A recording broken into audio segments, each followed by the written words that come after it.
Somalia. The country is among the world's poorest nations. With a GDP of less than $8 billion, it has one of the lowest GDP in the world. But did you know that the Somali pirates make millions of dollars? Let's discuss, how do the pirates in Somalia make money? In today's video of Discover Zen. Somalia, officially the Federal Republic of Somalia, is a sovereign country in the Horn of Africa. It is bordered by Ethiopia to the west, Djibouti to the northwest, the Gulf of Aden to the north, the Indian Ocean to the east, and Kenya to the southwest. Somalia has the longest coastline on Africa's mainland. Its terrain consists mainly of plateaus, plains, and highlands. Hot conditions prevail year-round, with periodic monsoon winds and irregular rainfall.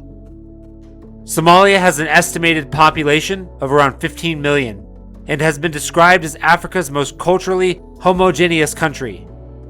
Around 85% of its residents are ethnic Somalis who have historically inhabited the country's north. Ethnic minorities are largely concentrated in the south. The official languages of the country are Somali and Arabic. Most people in the country are Muslim. In the late 19th century, Somalia was colonized by European powers, Britain and then Italy. The British and Italians established the colonies of British Somaliland and Italian Somaliland. In the interior, Muhammad Abdullah Hassan's Dervish movement managed to frustrate the British 4 times, forcing them to retreat to the coast before finally being defeated in 1920 Somaliland campaign. Italy acquired full control of the northeastern, central, and southern parts of the area after successfully waging the campaign of the Sultanates against the ruling Majeerteen Sultanate and the Sultanate of Habio. In 1960, the two regions united to form the independent Somali Republic under a civilian government. The Supreme Revolutionary Council seized power in 1969 and established the Somali Democratic Republic, which collapsed 22 years later in 1991 with the onset of the Somali Civil War. The Transitional Government, TNG, was established in 2000, followed by the formation of the Transitional Federal Government, TFG, in 2004, which re-established the Somali Armed Forces. In 2006, the TFG assumed control of most of the nation's southern conflict zones from the newly formed Islamic Courts Union, ICU. The ICU subsequently splintered into more radical groups, such as the Ali Shabaab, which battled the TFG and its Amizan allies for control of the region. By mid-2012, the insurgents had lost most of the territory they'd seized, and the search for more permanent democratic institutions began. A new provisional constitution was passed in August 2012, reforming Somalia as a federation. The same month, the federal government of Somalia was formed, and a period of reconstruction began. Somalia has maintained an informal economy, mainly based on livestock, remittances from Somalis working abroad, and telecommunications. Up until now, things didn't look bad for the country, but let's take a look at the overview for the country's economy. According to the United Nations Development Program, UNDP, Somalia, as of 2012, the country had some of the lowest development indicators in the world and a strikingly low Human Development Index, HDI, value of 0.285. This would rank amongst the lowest in the world if comparable data were available. The UNDP notes inequalities across different social groups, a major driver of conflict, have been widening. Somalia's economy consists of both traditional and modern production, with a gradual shift to more modern industrial techniques. According to the Central Bank of Somalia, about 80% of the population are nomadic or semi-nomadic pastoralists. The nomads also gather resins and gums to supplement their income. Now let's take a look at how the pirates in Somalia make money.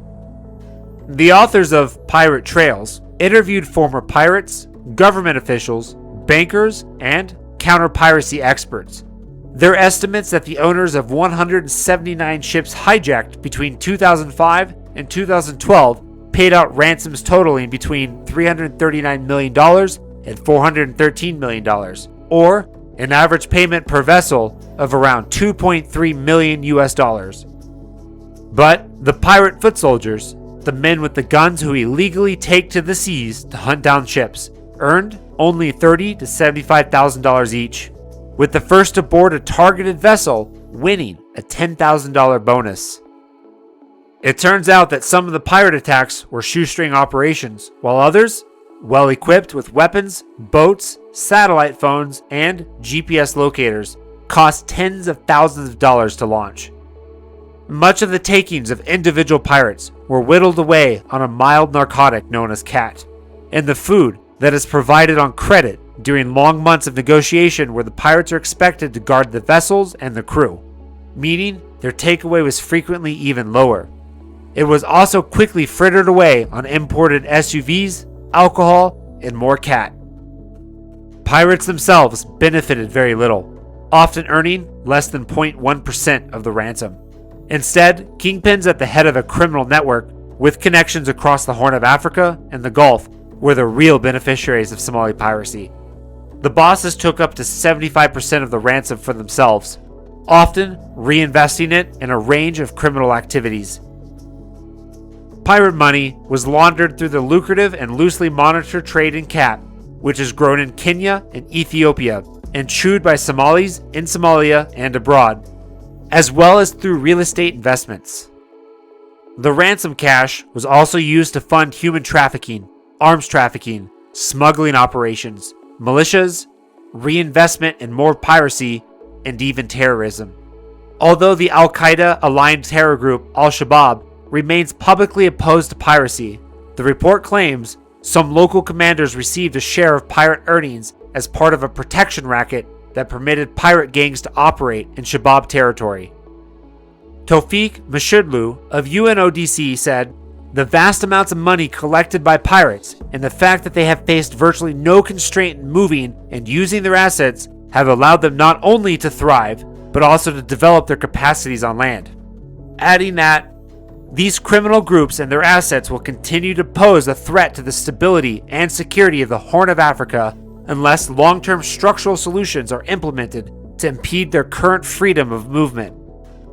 An earlier report estimated that piracy cost the global economy $18 billion in additional trade costs, although pirate kingpins have until now largely avoided prosecution.